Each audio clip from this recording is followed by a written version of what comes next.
Matt.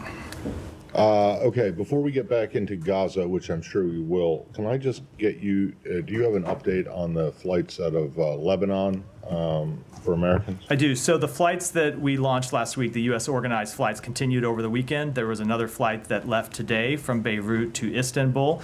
That flight had approximately 150 passengers on it, American citizens, legal permanent residents, and their family members. That brings to a total of 900, approximately 900 American citizens, legal permanent residents, and their family members who have left on U.S. organized flights since we launched them last week. In addition, as we said, we have been able to block seats on commercial flights that are leaving. That has continued over the weekend as well. We have now blocked 868 total seats on commercial flights. We don't know exactly how many of those have been filled because we don't get an exact number, but we know that a significant proportion of those 868 seats have been filled. So in addition to the 900 Americans that have left and their family members that have left on the U.S. organized flights, we know there have been hundreds more that have left on these commercial flights where we've been able to block seats. And of course, there are other Americans who leave on commercial flights where they make the arrangements on their own, not through seats. Right, and then just to put a fine point and make sure the commercial flights you're talking about are Middle East, yes, airlines. Correct. Okay, and in terms of the U.S. contracted flights, been my understanding, and you guys have been putting this out every day, that these flights have a capacity of 300 people.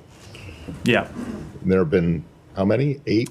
There have been around 900 people. Eight flights. Yeah, eight flights. 8 flights. So 8 flights. Capacity of 300 on each for a total of 2,400 available seats on the U.S. organized flights. So far, we have had 900 people fill those seats, and we continue to stay in contact with Americans. That's far less than half. So, and you've also said that like about 6,000 people have asked for information, not necessarily, saying that they're going to leave or they want help in leaving. But can you explain why it is that, or do you have any idea why it is that 1,500 people who could have left, or there were seats who have not? So first, let me update the 6,000 number. We have now been in contact with approximately 8,500 people inside Lebanon who have asked for more information. But as we always make clear, and as I know you did in the question, that does not mean that all of them intend to leave.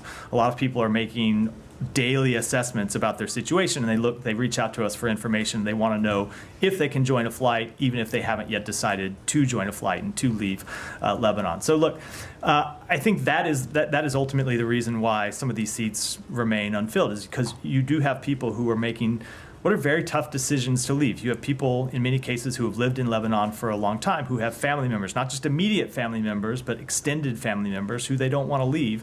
And so they decide, I'm not going to leave today, maybe I'll leave tomorrow, maybe I won't leave at all.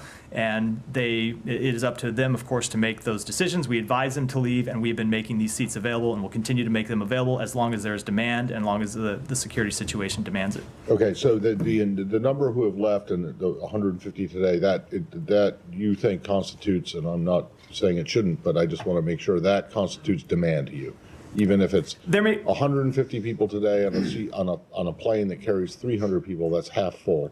So does that mean that you still think there is demand? We do still think, yes, we do still think there is demand. And actually, there are probably other people who, for whatever reason, can't make it to the airport, but yes, I just want to make sure that I understand. We do believe there is still demand, and so we plan to continue organizing these flights. Last one on this, and that I know you can't speak to the fares that Middle East Airlines charges, but is it still correct that the maximum fare on your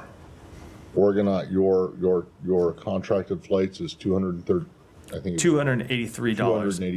$283. That's correct on the flights that we organize. And then I have seen these reports about what people are being charged to fly on Middle East Airways. I'll tell you, we have not always seen information that backs up some of those claims. And I will note that on the seats that we make available or that are made available to us, held in reserve for American citizens, The price for those seats on Middle East Airways has been far, far less than you see as the thousands, somewhere less than $400. So far, far less than the price that you've seen quoted sometimes for people. I suppose maybe they're looking to book separately from Middle East Airways. I can't speak to individual people's situations. Right. But when it comes to the seats that are made available to us, that we are making available to American citizens, legal permanent residents, and their family members on Middle East Airways, they're less than $400. Okay, and sorry, I know I said that was the last one, but I got one more, which is just that there are 8 flights. All but one of them has gone to Istanbul. The other one went to Frankfurt. I will have to check.